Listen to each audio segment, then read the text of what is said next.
이 와인들이 보여주는 빛의 향연 정말 멋있습니다.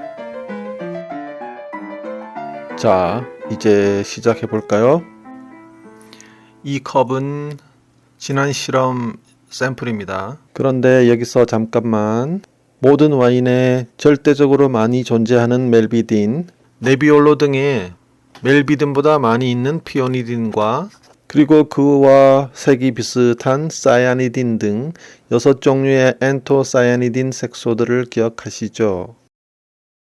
그런데 이 용액에는 단 하나의 색소만 들어 있습니다.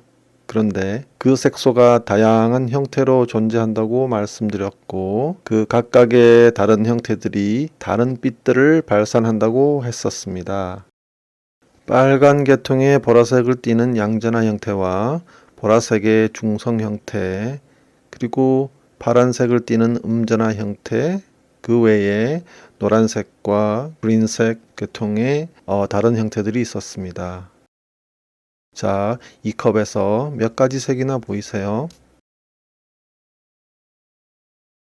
전반적으로는 보라색 같은데 부분적으로 예를 들어 바닥을 보면 파란색이 보이는 것 같기도 하네요. 자, 그럼 자세히 다시 보겠습니다. 연한 파랑, 좀 더 진한 파랑, 조금 더 진한 파랑, 보라색, 검정색, 어두운 갈색 등 정말 위치에 따라서 다른 색을 띠네요. 색은 다 보이는 것 같은데 풍경은 도저히 알 수가 없죠. 너무 많은 변수가 있으니 좀 단순하게 배경을 흰색으로 바꿔보겠습니다. 원래 와인 강의할 때는 다 이렇게 하죠. 기울여서 컵의 바닥에서 오른쪽 상단 컵의 림 부근 액체의 메니스커스까지 보시면 실로 다양한 색이 보입니다. 그렇죠?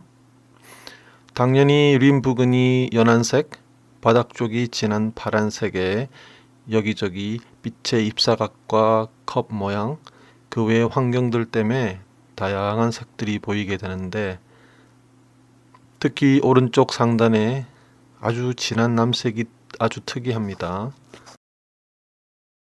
그리고 또 위에서 보면 여러 원형의 다양한 색들이 보이기도 하고요. 거기다가 림 부근에는 검은 태가 보이는데 정말 인상적이죠.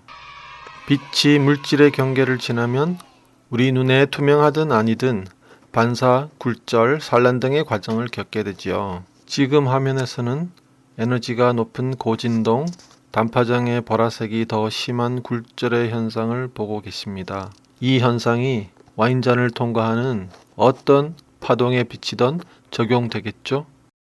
며칠 전 내린 눈을 감상하려고 내다보고 있는 창문에 심하게 반사되는 빛 때문에 실내 그림과 겹쳐서 애를 많이 먹었는데요. 이렇게 빈 와인잔을 가져다 대니까 오히려 약간 더 잘 보이는 것 같죠?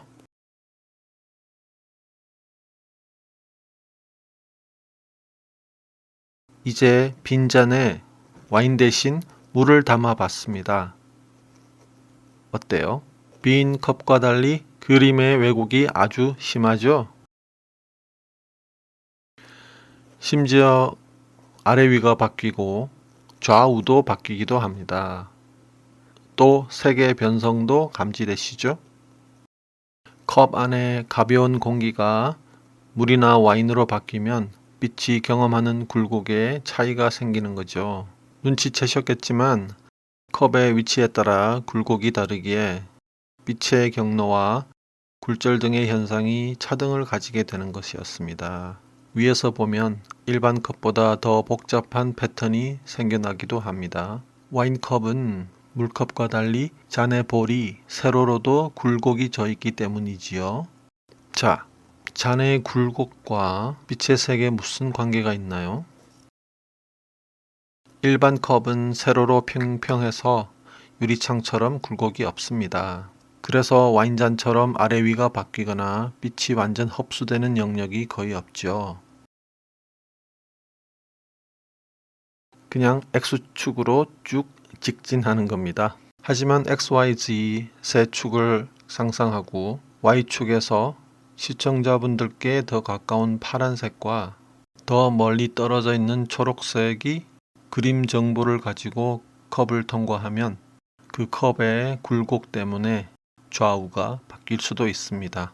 한편 와인컵은 세로축이 Z 방향으로도 위치에 따라 굴곡이 지어지기 때문에 위치에 따라서 좌우 상하가 바뀌고 또 그 바뀜이 지역적으로 더 심화가 되기도 합니다. 자, 순수한 사이아니딘이 중성 산도에서는 혼자기에 노란색을 흡수해서 우리 의식에서는 보라색으로 인식되었지만 다른 빛을 흡수하는 5-6가지의 변종으로 평형을 이룬 존재들을 만들기 때문에 다른 색들을 보이고 있는 거죠. 이들을 와인컵에 넣고 구경해 보겠습니다.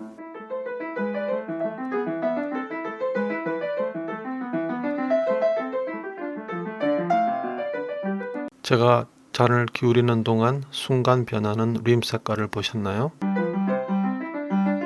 어느 정도 기울여야지 림색이 열리는지는 꼭 45도가 아니라는 것을 아시겠죠? 또 컵의 가장 깊은 곳에서는 빛이 대부분 흡수되어서 원래의 주류인 파란색과는 전혀 다른 색이 보이고 빛이 많이 흡수되어서 검은색이 나타나기 시작하기도 하네요. 잔의 위치를 이리저리 바꿔보고 또 눈의 위치도 바꾸고 잔을 기울이거나 돌리거나 하면서 굴절각들을 바꾸니까 여러 가지 색들이 여기저기서 다르게 나타나죠. 반사, 굴절 등의 요소를 당하지 않고 컵을 무사히 통과한 파란색이 테이블 위에 보이기도 하고요. 이런 모든 와인의 얼굴색이 이 와인이 오늘 저와 이 잔과 함께하는 실존의 색이겠죠. 이렇게 다른 빛들이 와인잔의 구조로 인해서 사방팔방으로 흩어지며 뭉치기도 하고 나눠지기도 하고 하면서 다양한 색을 여기저기 내는 거죠. 그러니 와인 안에 있는 다양한 변형된 색소와 또 다른 색소들에 대한 것을 듣기 위해서는 한 잔의 와인을 마시기 위해서도 여러 번 나눠서 마시기 때문에 그 기울임과 또 이런저런 관찰하는 각도도 달리 해봐야겠습니다.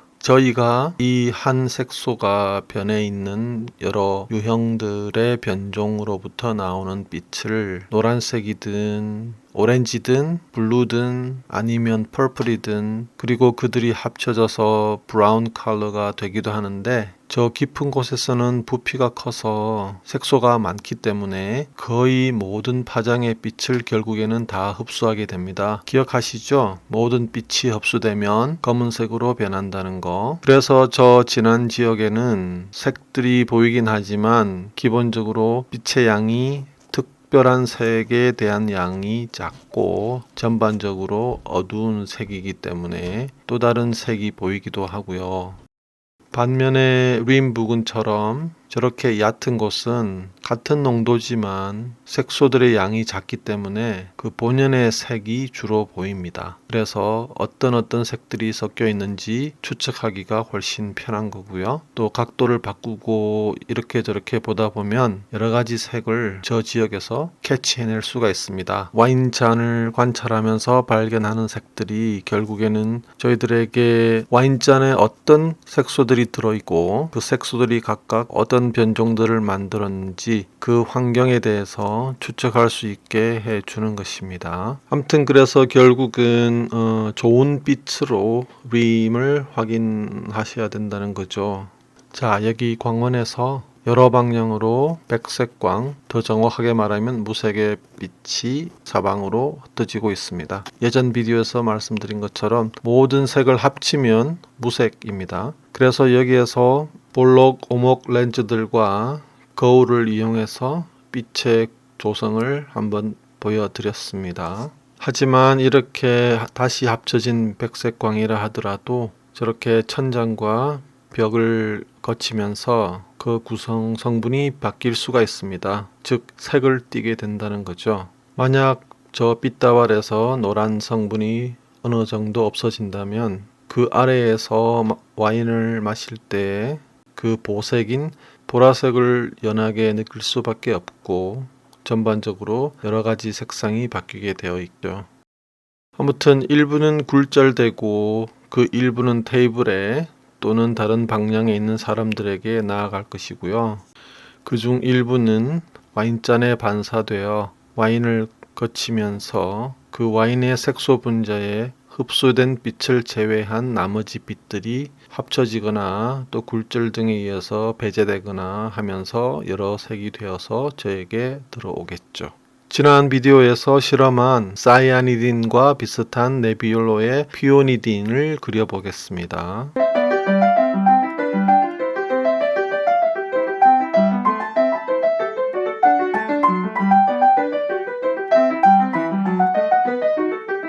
자, 이제 모든 와인에 가장 많이 발견되는 멜비딘을 그려볼 텐데요. 네비올로 발산지인 피에몬테 같은 발음이 비슷한 피오니딘 그리고 멜비딘의 차이는 아주 간단한 메탁시라고 불리는 CH3 그리고 옥시전 이 5 원소가 더해진다는 거죠. 그리고 앞에서 말씀드린 것처럼 저희가 실험을 한 사이아니딘은 피오니딘과 아주 흡사한데 그 차이점은 단지 CH3와 하이드로전의 차이입니다. 그래서 사이아니딘보다는 피오니딘이 물의 용해도가 조금 낮고 대신 알코올의 용해도가 조금 더 높은 편이죠. 또한 색깔에도 약간의 차이가 있습니다. 그리고 여기 그려진 구조는 양성 구조입니다. 그러나 이들은 중성 구조 그리고 음성 구조 등등으로 존재하죠. 양성 구조에서 중성, 음성으로 바뀌면서 색이 reddish purple에서 purple 그리고 bluishan purple로 바뀝니다. 그리고 다른 구조들은 yellowish 할 수도 있고 greenish 할 수도 있습니다. 이렇게 다른 종을 유도하고 또 다른 변종을 만드는 환경은 산도가 변하는 것이 될 수도 있고요. 아니면 숙성 과정에서 시간이 걸리겠지만 여러 가지 화학적 반응 등을 통해서 옐로우나 그린 같은 종류들의 구조를 만들어낼 수도 있습니다. 바로 여기에서 세계 종합적인 변화가 이 와인이 겪어온 그 산도와 산화 정도 그리고 숙성 정도 또 어떠한 숙성 과정을 겪었는지 알 수 있게 되는데 더 자세한 숙성 과정에 관련된 것들은 또 뒤에 다뤄보도록 하겠습니다. 너무 많은 화학적 반응들이 있기 때문에요. 그래서 이들 변종이 흡수하고 남아서 발산되는 모든 빛을 합치면 이론들에 따라서 또 색이 나눠지고 합쳐지고 하기 때문에 색 변화와 혼합에 대한 어느 정도의 지식은 있어야 된다고 느껴집니다.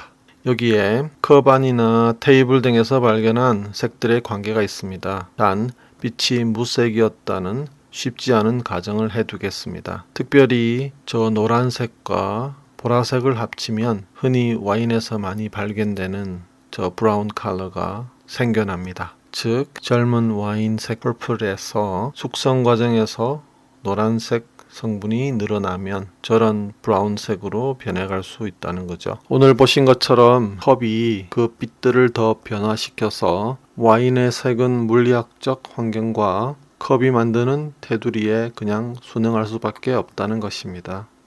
여기 제가 가볍게 즐기는 두 아이가 있습니다.